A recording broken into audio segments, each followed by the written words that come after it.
정말 오래간만에 뵙습니다.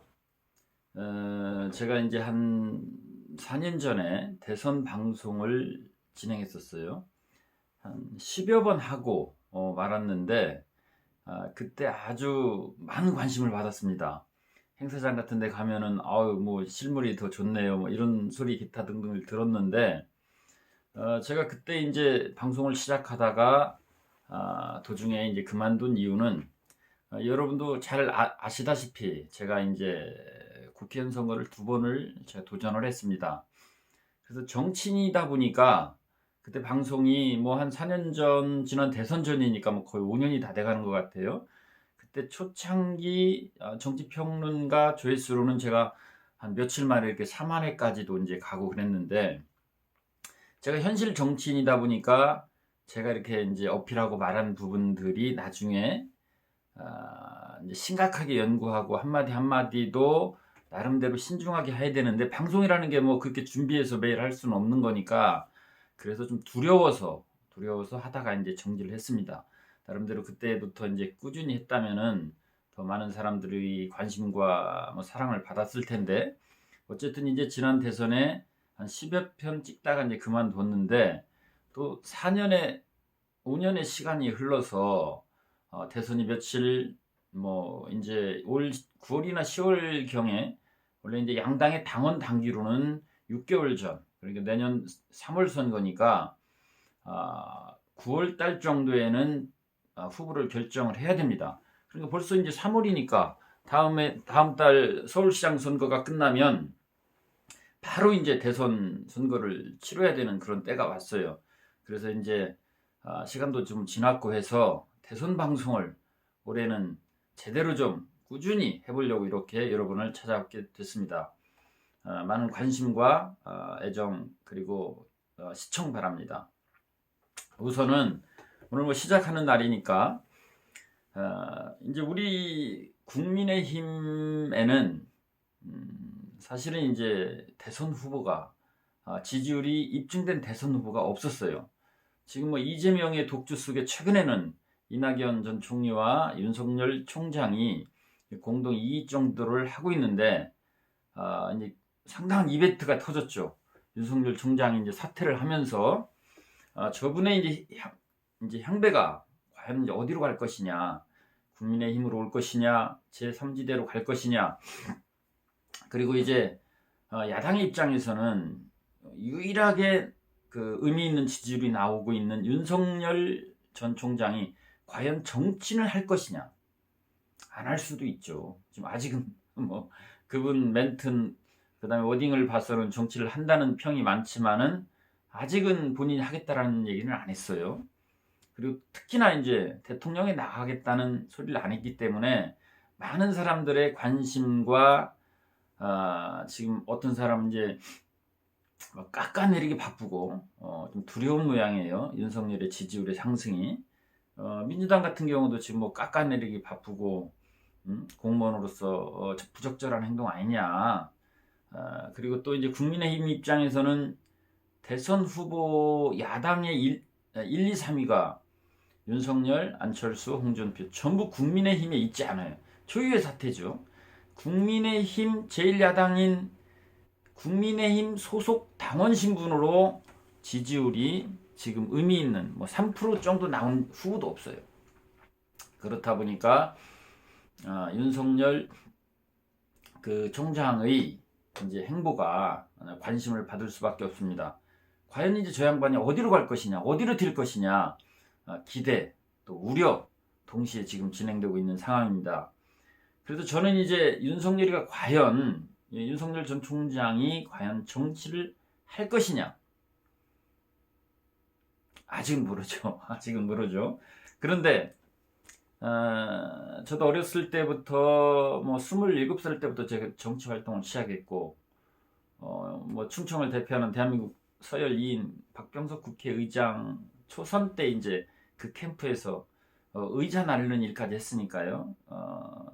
서구 내동에서 입시 종합학원의 원장을 하면서 제가 그때 좀 크게 했어요. 어린 나이에 한 270평 학원을 했는데, 선생님 10수명과 이제 지휘차 2대를 운영하고 내동, 변동, 뭐 저기 도마동까지, 복수동까지 차를 운행하고 학원을 하면서 청년위원장, 청년국장을 했습니다. 그러면서 한국 정치사에 20여 년을 지켜봤죠. 그 당시엔 제가 민주당 활동을 했으니까 노무현 대통령 당선을 참여하고 당선되는 걸 보고, 또 안희정 전 지사 캠프에 가서 잠깐도 활동도 했고, 그러면서 저는 운동권에 이제 실망을 해서 일찍 2004년경에 탈당을 했어요. 그리고 이제 언론사, 민심뉴스, 리서치피플, 여론조사 회사 대표, 대한전광방송 사장, 그리고 학원을 하면서 이런 여타 이제 그 토목 사업도 하고 건축 사업도 하고 다양한 사업을 했습니다. 그러면서 또 이제 사업을 하면서도 정치평론이나 방송 활동도 했고, 그 다음에 여론조사 회사, 언론사 사장의 활동도, 정치 관련 활동을 계속하면서 계속되는 총선, 대선, 지방선거 직접 참여도 하고 출마도 하고 또 핵심 참으로 뛰기도 하고, 그러면서 20여 년간의 한국 정치를 목격했다, 그리고 참여했다. 그런 사람의 입장에서 정말 중요한 선거죠. 대선과 지방선거가 다가옵니다. 어떻게 될 것이냐, 이제 나름대로 제 생각을 여러분과 공유하면서 또 나가면은 또 우리 대전을 대표하는 많은 정치인들과 소통을 하거든요. 또 언론인들과 제 삶이, 언론인들, 정치인들, 또 이제 제 개인 사업을 통한 사업을 다양한 또 사업주, 그 다음에 하청업체 사장님들, 관련 업체 사장님들과의 대화.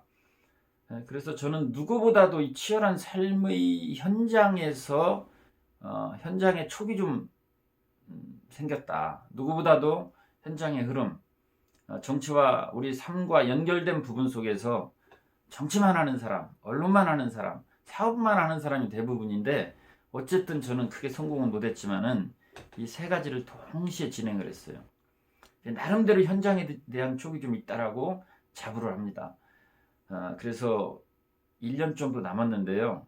나름대로 이제 진행을 해보려고 그래요. 오늘 뭐 첫날이니까 단도직입적으로 얘기하면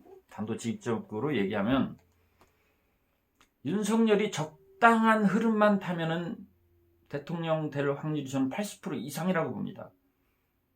아직은 시작을 할지 안 할지도 모르는 상황이지만, 시작을 한다 할 것 같으면 저는 80% 이상이라고 생각해요. 그러나 그는 이제 제 촉이고 제 감이고 제가 원하는 흐름을 탔을 때 이제라는 얘기고, 어쨌든 정치 현장에서 여러 번 느끼는 건데요. 한 분야에서 굉장히 성공한 분들이 정치 현장에 나와요. 정치는 아무나 하는 건 아니니까. 근데 정치 현장에 나왔을 때 내가 어떤 분야에서 이만큼 성공을 했으니까 정치도 전문가라는 착각을 해요. 그렇지 않습니다. 정치 현장도 한 삶의 분야이기 때문에 여기도 전문가 집단이 있어요. 제가 서두에도 길게 얘기했습니다마는 20여 년을 진짜 한국 정치만 쳐다보고 바라보고 연구하고, 시장 선거, 국회의원 선거, 대통령 선거를 20여 년간 저처럼 치른 사람이 있어요. 검사로서, 의사로서, 혹은 사업가로서 오늘 성공했다고 정치 현장에 나오면 본인이 다 안다라고 생각하면 바로 드롭합니다. 바로 저 구렁텅이에 빠져요. 겸손하게, 그것도 역시 팔자겠지만은 좋은 사람 만나야 되고요. 또 겸손하게 해야 되고, 다른 사람, 그리고 전문가들의 귀를 기울여야 됩니다. 그렇지 않으면 오래 가지 못해요. 그래서 나름대로 전문가 입장에서 윤석열이라고 하는 상품이 그가 가지고 있는 개인적인 그 역량이나 또 국민적 기대나 여러 가지 상황이 대선의 후보가 될 확률, 당선될 확률은 저는 매우 높다고 생각합니다. 이제 본론에서 이제 쭉 여러 가지로 설명을 하겠지만은 흐름만 잘 타면 반드시 된다. 반드시 되는 분위기를 타고 있다. 저는 이렇게 보는 거고요. 이제 그러면 윤석열이 과연 이제 넘어서야 될 일들이 뭐냐? 넘어서야 될 허들이 뭐냐? 문재인 정부의 독주, 민주 세력임에도 불구하고 이념적 편파성, 그리고 그 독선과 아집 때문에 경제 분야라든가 여러 가지 안보 분야라든가 많은 문제점이 발생했습니다. 비판을 위한 비판으로 멈출 것이냐, 진정성 있는 대안을 끌어낼 것이냐, 국민들이 지켜보고 있어요.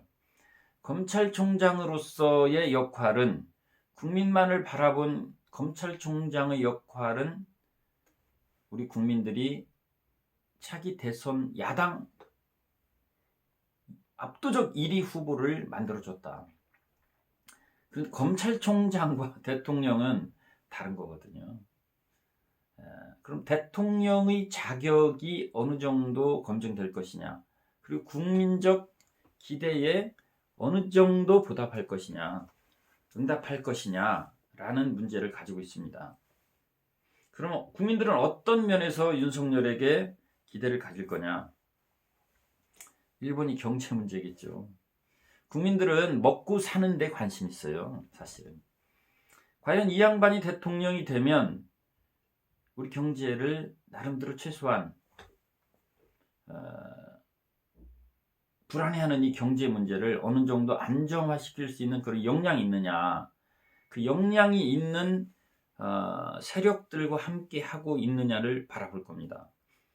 지금 민주당의 이런 계속된 패착과 계속된 헛발질에도 불구하고 지지율이 오차범위에서 엎치락뒤치락하고 있어요. 야당이 나름대로 선명성 있는 대안을 내놓지 못하기 때문에 그렇습니다. 유튜버라든가 언론에서 보수를 대표하는 지도자들의 일부가 하는 말씀들은 시대에 뒤처진 부분들이 많이 있어요. 문재인 정부가 추진하고 있는 소득주도 성장, 그 다음에 최저임금 문제, 52시간제, 기본소득, 이런 부분들을 저도 쭉 이렇게 공부하고 그분들의 주장이나 또 우리 야당의 주장을 쭉 들여다보면 우려스러운 부분들이 좀 있어요. 어떤 부분이냐면 산업화 시대 70년대, 80년대, 90년대까지의 시각으로 보는 경향이 있다. 물론 지금 현 여당이 좀 급진적인 부분은 있습니다만은 과연 그 주장을 매도만을 할 수 있느냐? 우리도 무조건 퍼주기 하면 베네수엘라 되는 거 아니냐? 이 논리가 국민들에게 과연 50% 지지율을 끌어올 수 있는 대선에서까지, 본선에서까지 지금 우리 야당의 주류인 지식인들이 주장하는 이런 류의 생각이 과연 합당한 컨텐츠로 자리 잡을 수 있느냐? 저는 아니라고 보는 겁니다. 왜냐하면 지금 산업화 시대에는요, 우리가 최고의 경제 성장, 대한민국이 5천년 역사에 가장 잘 사는 시절이 한 85년부터 IMF 터지기 97년이니까 그 10여 년의 세월인 것 같아요. 예를 들면 초등학교만 졸업을 해도 서울에 가서 그 당시 아파트 값이 한 5천만 원, 지금 뭐 최소 5억, 10배 이상 올랐죠. 5억에서 뭐 10억, 20억, 30억도 가는데, 아파트가 5천만 원 할 정도 할 때에 목수라든가 미쟁이라든가 타일공이라든가 이런 분들이, 실력이 있는 분들은 하루에 10만 원에서 20만 원도 벌었습니다. 그러면 아파트 값이 지금 10배, 20배, 뭐 기본 20배 정도 올랐다라고 보면 10만 원만 벌었다 쳐도요, 월 200을 번다는 얘기예요. 아니, 하루 200. 노동자가, 초등학교도 안 나온 노동자가 그때 집값과 연동해서 보면 하루 200을 번다는 얘기입니다. 200 버는 사람이 있나요? 노동자가 200 벌면 아파트값 10억 해도 되죠. 그런데 그때 30 몇 년 전이나 지금이나 임금이 똑같습니다. 그런데 집값은 10배, 20배, 50배 올랐어요. 그런데 이런 상황에서, 이런 전혀 다른 상황 속에서 80년대 논리로 들이댈 수 있냐 이거예요. 그리고 지금 초등학교, 중학교 나와도 막노동을 해도 그런 삶이 보장된 그런 시절에 살아온 지금의 기성세대가, 지식인이 지금 스카이를 나와도 취직할 데가 없는 이런 시대에 그 아이들에게 그 논리가 합당하게 들릴 수 있냐라고 하는 겁니다. 그래서 저는 이런 부분들에 있어서 집권을 노리고 있는 야당 지도자들이 민주당의 주장을 동의하자고 하는 건 아닙니다. 그러나 무조건 매도할 수 없는 부분이 있다라고 하는 거예요. 그 선을 찾자. 어디까지냐? 그럼 최저임금은 무조건 안 올리는 게 맞습니까? 제가 27살 때 호주에 배낭여행을 갔어요. 그러니까 지금으로부터 한 23, 4년 전이겠죠. 그때 호주의 대학생들 최저임금이 하루에 10,000원, 1시간에 10,000원이었습니다. 아직 우리 10,000원 안 돼요. 왜 호주의 아이들은 20몇 년 전에도 최저임금을 10,000원을 받는데 우리는 왜 거기 500원, 1,000원 올린 것도 이렇게 심각하죠? 저는 양쪽의 옳고 그름을 논하자는 게 아닙니다. 생각해 볼 여지는 열어둬야 된다는 거고, 논의를 열어둬야 되는 거지, 무조건 닫고 안 된다라고 하는 컨텐츠로는 젊은 층을 우리가 흡수할 수 없습니다. 우리가 집권할 수 없어요. 그래서 윤석열 총장이 넘어야 될 하나의 허들이 바로 경제 문제에 대한 진단, 컨텐츠가 우리 중도층, 특히 젊은 층에게 다가가지 못하면 선거 칩니다.